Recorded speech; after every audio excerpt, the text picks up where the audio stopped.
Desserts, बेहद बड़े और सूखे इलाके। इनके बारे में सोचते ही तेज धूप, बिना अंत के रेत के टीले और अकेलापन याद आता है। डेजर्ट्स में बहुत कम बारिश होती है, साल में 250 मिलीमीटर या 10 इंच से भी कम। पानी की इस कमी की वजह से यहाँ जिंदगी मुश्किल हो जाती है।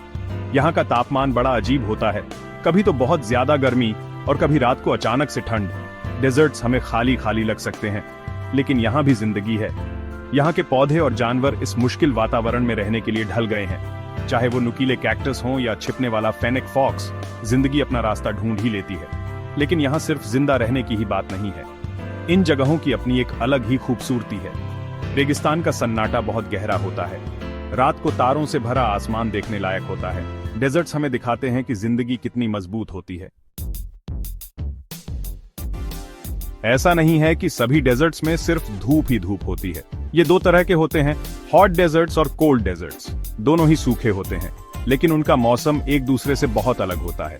हॉट डेजर्ट्स जैसे कि अफ्रीका का सहारा साल भर गर्म रहते हैं। यहाँ धूप बहुत तेज होती है और बारिश नहीं के बराबर होती है। इन रेगिस्तानों में ज्यादातर रेत के टीले होते हैं, लेकिन यहाँ पथरीले मैदान और पहाड़ भी हो सकते हैं। कोल्ड डेजर्ट्स जैसे कि एशिया का गोबी डेजर्ट या साउथ अमेरिका का एटाकामा डेजर्ट सर्दियों में बहुत ठंडे हो जाते हैं। ये ज्यादा ऊंचाई पर या पहाड़ों की ओट में स्थित होते हैं, जहां बारिश नहीं हो पाती।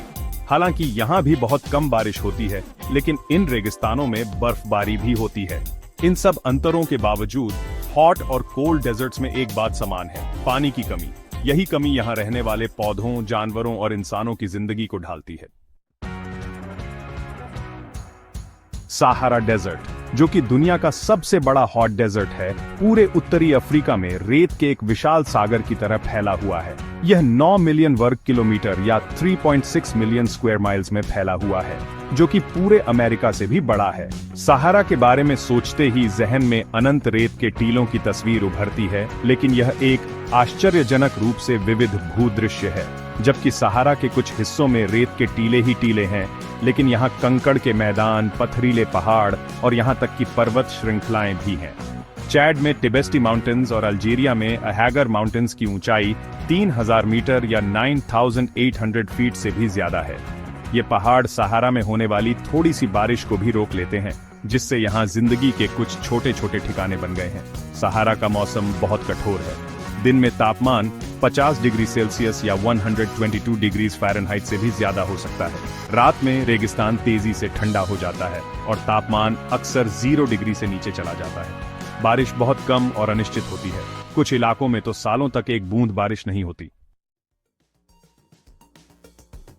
अपनी कठोर परिस्थितियों के बावजूद सहारा में जिंदगी की एक अद्भुत विविधता मौजूद है। यहाँ के पौधे और जानवर ज्यादा गर्मी, पानी की कमी और खाने की कमी में भी जिंदा रहने के लिए ढल गए हैं। सहारा का सबसे मशहूर पौधा है खजूर का पेड़। ये मजबूत पेड़ रेगिस्तान में बिखरे हुए नखलिस्तानों में उगते हैं। इनके फल इंसानों और जानवरों दोनों के लिए भोजन और छाया का एक महत्वपूर्ण स्रोत हैं। अन्य पौधे जैसे कि बबूल के पेड़ जमीन के नीचे मौजूद पानी तक पहुंचने के लिए अपनी जड़ें बहुत गहरी तक फैलाते हैं। सहारा के जानवर भी उतने ही चालाक हैं। ऊंट, जिन्हें रेगिस्तान का जहाज कहा जाता है, पानी के बिना कई दिनों तक जिंदा रह सकते हैं। उनकी कूबड़ में चर्बी जमा होती है, जिसे जरूरत पड़ने पर उनके शरीर ऊर्जा और पानी में बदल सकते हैं। रात में घूमने वाले जानवर जैसे कि फेनिक फॉक्सेस और जेरबोअस दिन की गर्मी से बचने के लिए रात में शिकार करते हैं और खाना ढूंढते हैं। सहारा खेती करने वाले लोगों का भी घर है, जैसे कि टुआरेग और बेडुइन। ये समूह सदियों से रेगिस्तान में घूमते रहे हैं, ऊंटों, बकरियों और भेड़ों को चराते रहे हैं।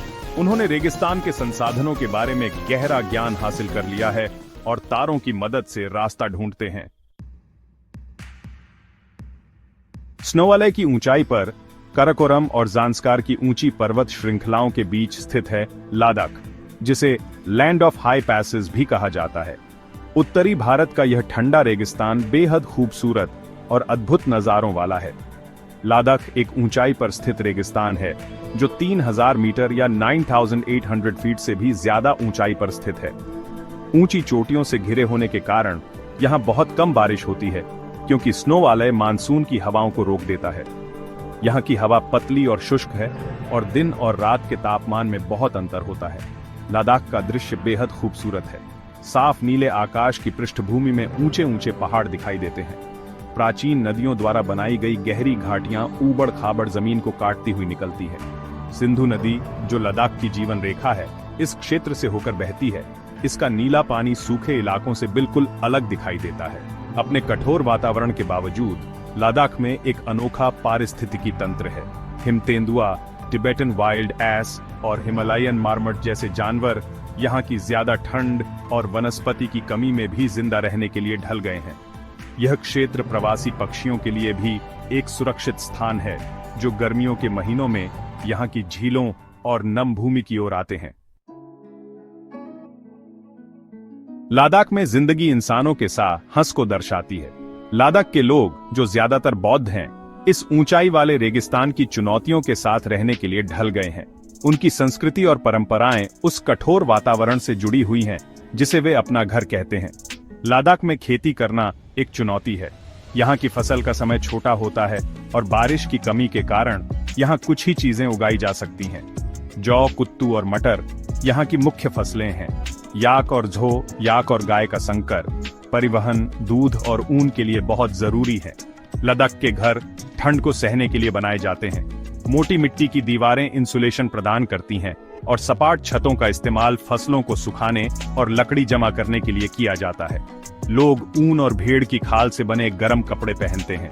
पहाड़ों की पतली हवा में ऊर्जा प्रदान करने के लिए लद्दाख का पारंपरिक खाना कार्बोहाइड्रेट और प्रोटीन से भरपूर होता है। लद्दाख की संस्कृति में बौद्ध धर्म की एक महत्वपूर्ण भूमिका है। पहाड़ियों की चोटी पर बने मठ नीचे घाटियों को देखते हैं। प्रार्थना के झंडे हवा में लहराते हैं, जो सूखे इलाकों में मंत्रों और आशीर्वादों को ले जाते हैं। लद्दाख के लोगों ने अपने वातावरण के साथ तालमेल बिठाकर रहना सीख लिया है। इस कठोर वातावरण में जीवन के नाजुक संतुलन का सम्मान करना सीख लिया है। गर्म और ठंडे दोनों तरह के डेजर्ट्स जिंदगी के हौसले की मिसाल हैं। छोटे से छोटे कीड़े से लेकर सबसे बड़े स्तनधारी तक, पौधों और जानवरों ने इन कठोर वातावरणों में जिंदा रहने के लिए अद्भुत रूप से खुद को ढाल लिया है। उन्होंने पानी बचाना, ज्यादा तापमान सहना और असंभव जगहों पर भी खाना ढूंढना सीख लिया है। जो लोग डेजर्ट्स को अपना घर कहते हैं, उन्होंने भी अपने आसपास की चुनौतियों के हिसाब से खुद को ढाल लिया है।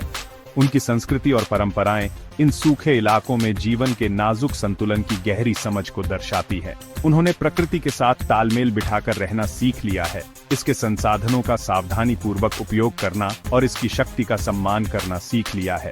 पहली नजर में डेजर्ट्स वीरान लग सकते हैं, लेकिन यहाँ जिंदगी मौजूद है। ये बेहद खूबसूरत जगहें हैं, जहाँ जिंदगी हर मुश्किल का डटकर सामना करती है। ये हमें प्रकृति की अविश्वसनीय अनुकूलनशीलता और मानवता की अदम्य भावना की याद दिलाते हैं। मुश्किलों के बावजूद जिंदगी अपना रास्ता खुद बना लेती है।